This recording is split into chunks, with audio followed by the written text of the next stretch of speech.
যারা জীবিত আছে অথচ আল্লাহর কাছে মাপ চেয়ে গুনাহকে নেকিতে পরিবর্তন না করে এমনিতেই মরে গেল হঠাৎ রাত দুপুরে, হঠাৎ মরে গেল দিন দুপুরে অথবা সকাল সন্ধ্যায়, হসপিটালে, অ্যাক্সিডেন্টে, বসে শুয়ে ঘুমে, দীর্ঘদিন অসুস্থ হয়ে হঠাৎ মারা গেল।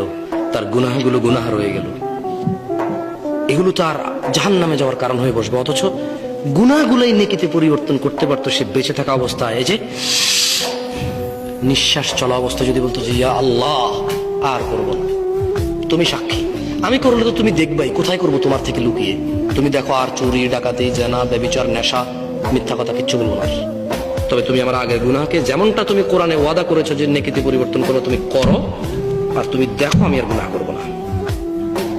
আকুলু কওলি হাযা ওয়াস্তাগফিরুল্লাহ লি ওয়া লিসাইরিল মুমিনিন ফাস্তাগফিরুহু ইন্নাহু হুয়াল গফুরুর রহিম। আমি আল্লাহর কাছে আমার জন্য এবং আপনাদের সবার জন্য ক্ষমা চাই।